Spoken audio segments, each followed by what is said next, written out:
Well, we sure appreciate everybody who came out today to listen to us. Thank you so much. So this one is called Fall Any Way That You Can. This is in a book called Women Writing the Weird. So I was really working towards just weird stuff. Did you get that? Okay. Smashing his way out of the giant hole in the sky that only he could see, the round man defecated into the audience that had formed below him, who were squirming like worms and squealing in a way that made him want to rip the sky in two. He rearranged the relationship between the sky and the ground as he fell, making the wormy people turn much more civilized, standing up as they should, instead of groveling at his apparent messiahship. Much better, he said, as he landed, his fancy collar opening out like a parachute just at the end. Poof! The dogs, however, were less impressed, and the rearrangement made them start to worry about their security, such as how much food would be in their bowls and how few slugs. They started running around him in a circle until it became clear the man was going to continue going downward. The ground around him started to crack, very artistically, the lines pointing in towards him. The blackness in the center where he stood starting to amplify its saturation. Tall drinks on the ground fell over and poured their way, cherry and all, down towards him. And he kept his rather red mouth open as he went down into the hole in the ground. As the mixed drinks went into it, sometimes he gulped and slurped, sometimes just belched a little, which made the tiny children cry. They hid their faces as he reached too many scatological improprieties they had been taught to avoid. He waved, his fancy suit all buttoned up, but too tight stretched to accommodate his arm. Some waved back, some holding balloons, which they were therefore separated from. The balloons rose in the sky, red, echoing the cherries nicely. The balloons and the cherries both started getting larger, therefore, once again, rearranging the relationships. It made the whole scene look a little unusual, but highly colorful, like a book cover or a painting by a child clown.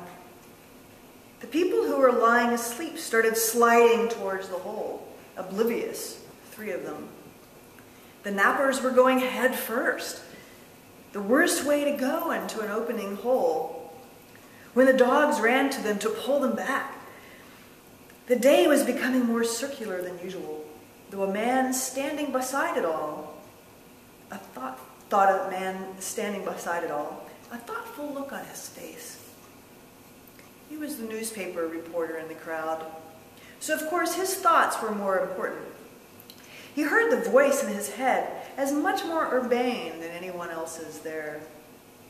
He took his notebook out from his pocket and he wrote, "Circular." Then he burned a hole in the center of that with a cigarette.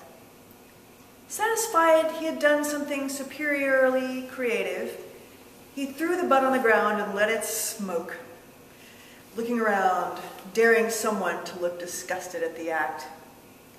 He found no one actually looking at him, a fact which he found repellent. All these people, he thought, looking at someone falling into a hole.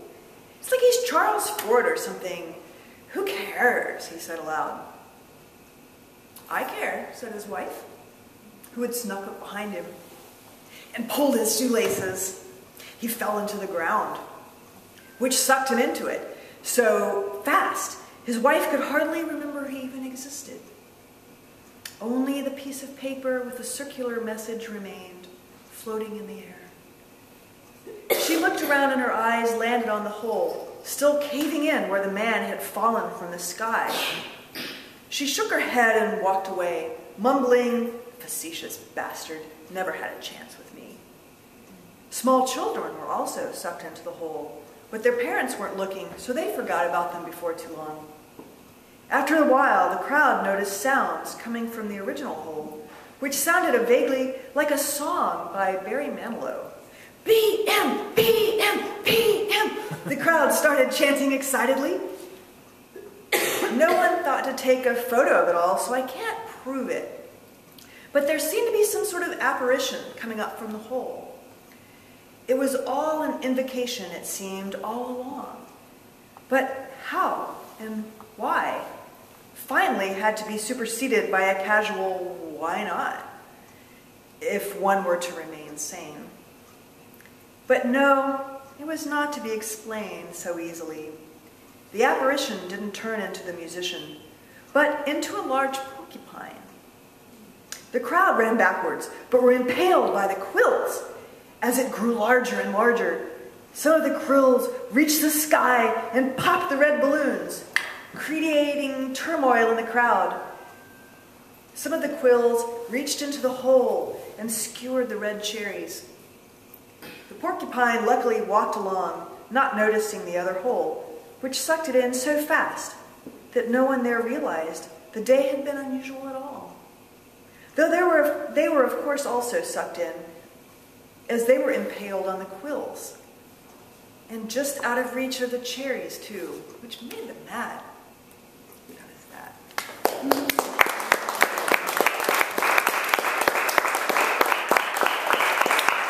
And just a little background on the BM, BM. Actually, I had a neighbor who ran away when she was little and stopped by our house first to I don't know, keep her from running away or something. And she had a little suitcase and that she was taking with her to run away, and all it had in it was Barry Manilow paraphernalia. And she had made this belt buckle that BM on it. So that's where I got that from. Just thought you might want to know. So this was another subterranean sort of theme. Equally weird. I hope you're okay with weird. This one's called Yard Man. The leaves were already falling, brown and crisp. No colors at all due to the drought. The sadness of summer going away was not mitigated by reds and yellows. There was no pretending anything but winter later, stark and cold. A thin man with a tall, tall hat came to the door selling yard hats and yard triangles, yard purses, yard sticks, and yard gnomes. He had them all with him in a bag he carried behind him on the ground, dragging it and sweating, but keeping a bounce to his step, even small steps to move around in front of the door. "I noticed your yard, sir," he said. "Needs something to make up for all this brown, doesn't it? Something different to liven it up. Sell you any of these?" And he took out one of each of what he carried and arranged them on my porch. So quickly it seemed as if they were suddenly just all there, with no linearity or chronology at all. They were spread out on my porch at nice angles to each other, as if they fit together with caulking in between gone invisible. I had never thought much about any of these things before, much less how they fit together to form a whole, how they fit with my yard, how my porch had developed a much more recursive connection with my life, how yard triangles related to the color brown, or how I was supposed to react in a situation like this. The man looked sort of bug-like, his mouth sunken in with a lot of wrinkled lines going to it, like arrows pointing to his mouth, saying, "Food goes in here. Put more food in here." He opened his mouth to speak, and my attention was what that did to the arrows. I had to think back on it and remember what he said. "I'll give you a special deal if you buy one of each." His mouth stopped talking. The arrows moved around as he chewed a bit on subconscious anxiety, his jaw moving back and forth. He swallowed awkwardly, and the arrows became more adamant about how they were talking about the inside of his mouth. "Down in there." I waited to see what he would say next, as I wanted to see if I could see any teeth. Silence. I realized I should say something. You'd be the first one in the area to have them all, and everyone is thinking about whether they should do it himself, imagining it, but maybe not able to afford it, or not bold enough, too shy for such a brilliant display in public. But you could be the one that really does it, and they'd look to you as a leader, the bold innovator, ready to move with a new trend, however new and rare. No teeth at all. And really, not much of a tongue either. Or redness or wetness, but a kind of emptiness instead. A darkness, dryness, unformedness, from which words erupted like lava, but without much explanation of how they could occur. It seemed there should be more tongue, so I started more, stared more, getting closer, disguising my interest as being personable and caring about the yard triangle. I once sold yards themselves, so people would trade yards with their neighbors, or build up second levels of their yards on stilts, or make yards on their roofs. When that business became too complicated for taxes and insurance, all that was left was this residue. He looked around with a waft of forlornness. I looked closer into his mouth. Nothing. Nothing at all, really. I couldn't even see gums. It was like looking into dark matter, or the space between all the atoms. They say we are mostly made of space. Well, maybe he was really owning that. I was feeling a little more space in my brain, a little more dark and meditative, a little more complacent. The yard seemed like a very good thing to have two of. Did you ever do any triple-deckers? He lit up. His eyes sparkled with glee. The arrows disappeared. Yes, I worked on one for the mayor. You haven't lived here long, have you? No, I just moved here recently. Because otherwise you would probably have heard about it.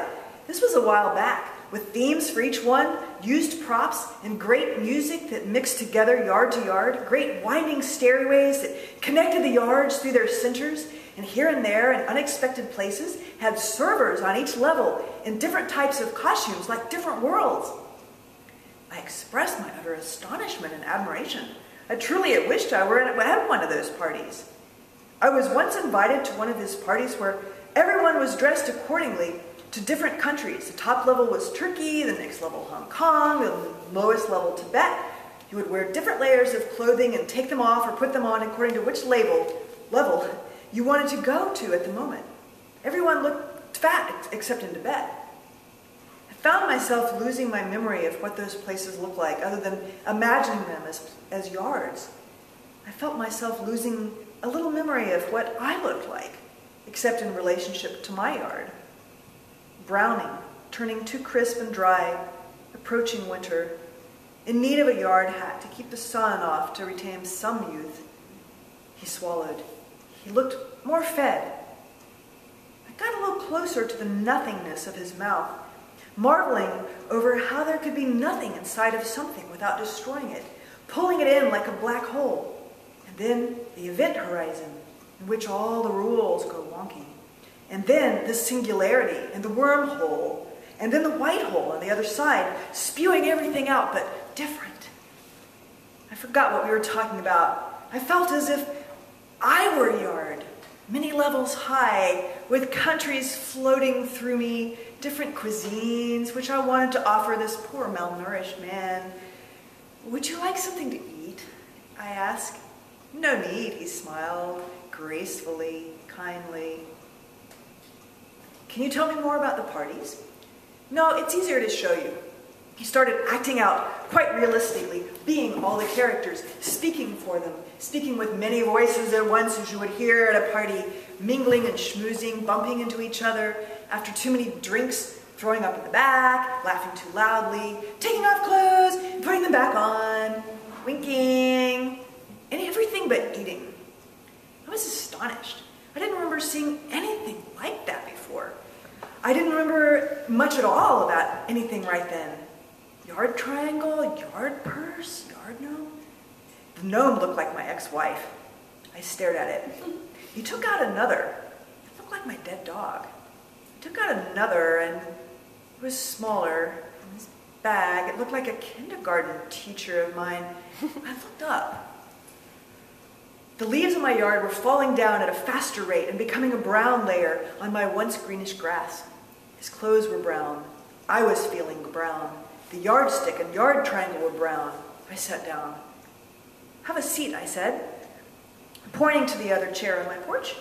He sat, very much like a little bird in a children's story. Straight backed, light on the edge of the seat, bit forward a little, making a clackety sound that might have been bones. He acted out the party some more with different scenes, people sitting on each other's laps, nuzzling, everything but drinking the wine, the cocktails.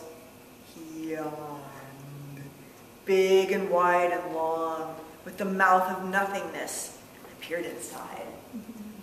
And I stared at the black hole, the singularity where the glottis should be. I sweated as I became afraid. I felt the contagion of a yawn coming on. He looked startled, his eyes momentarily focused, leaning back in his chair momentarily. I felt something was wrong, or very right. I felt winter coming on. I yawned too, and went through the singularity in the center of that black hole, and out the other side. Everything was white, covered in snow. My yard hadn't been raked, and the snow made lumps and wind drifts over the leaves instead of the usual flat, civilized, fit in the neighbors kind of thing I'd expected to see. Gnomes were everywhere in my yard, looking like everything I had forgotten, but changed somehow and covered in white.